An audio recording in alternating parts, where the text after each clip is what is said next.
Good morning, everyone. We have already started with a new topic, that is federalism. Now, federalism, as we all know, meaning sharing of powers among different levels of government for a smooth administration. Right? So, what is federalism? Federalism, in simple words, means sharing of powers.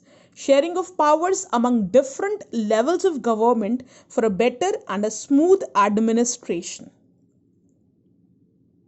Now, difference between unitary system and federal system, we have already gone through it. Key features of federalism you have studied, and this was the homework which you were supposed to do. Now, we'll be beginning with different routes through which federations can be formed. Two aspects are crucial for the institutions and practice of federalism. Now, federalism, it depends on two pillars, you can say. These pillars are mutual trust between the government of different levels and agreement to live together. These are two kinds of routes through which federations have been formed. The first route involves independent states coming together on their own to form a bigger unit. This kind of coming together federations is formed in USA, Switzerland and Australia. Means there are independent states who have their own administration, who have their own rules and regulations, but still they come together and form a bigger unit also. Means they are separate units also, and they are a part of a bigger unit as well, so that it could strengthen their security. If we talk about USA, the full form is United States of America. Means there are a lot of states which have come together, which have independently come together, which have come together without any force or pressure, and they have decided to be a part of bigger unit. That is your USA. Why? To strengthen the security. The second route is that a large country decides to divide its power between the constituent states and the national government. This kind of holding together federation is followed in India, Spain, and Belgium countries. If we talk about Belgium, you have already studied, that is accommodation. Now, what makes India a federal country? All the features of the federal system apply to the provisions of the Indian Constitution. The Indian Constitution is a threefold distribution of legislative powers between the union government and the state governments. The three lists are mentioned below. Union list, it includes subjects of national importance such as the defense of the country, foreign affairs, banking, communications and currency.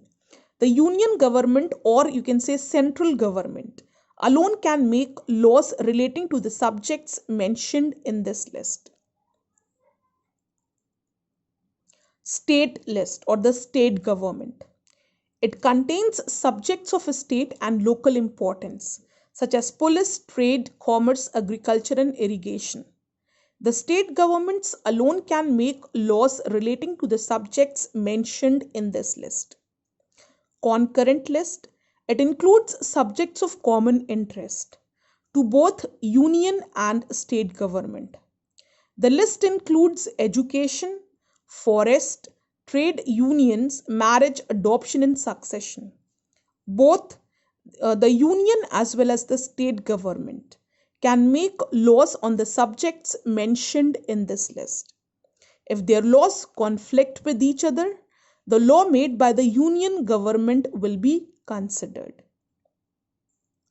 So this is the way India works. This is the way the powers have been divided among the different levels and the work has been divided among the different levels. It's particularly the work which we are talking about, which comes under the central government and which comes under the state government separately. And then we are talking about the work which comes under both the governments. That is your state and central government, right? If we talk about the union list, under union list or under the list of central government, the work which comes is of the defense, foreign affairs, banking, communication and currency. Right? This is the work which only central government can perform. Now we are talking about the work which only your state government can perform, such as police, trade, commerce, agriculture, and irrigation. It is the responsibility of the state government alone. And then there is a work which is the responsibility of both the government.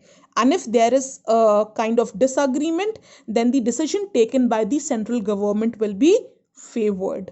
That is your education, forest, trade, unions, marriage, adoption, and succession. Fine. Now class, before we go further in this chapter, what you will do is you will revise whatever has been taught to you till date. You will go through the chapter first till where we have discussed. You will raise your questions, you will raise your doubts, right? You will write it down somewhere. If any query is there, you can ask me through your WhatsApp group. But before that, you will be submitting your homework. And this is the homework which has been given to you. Thank you.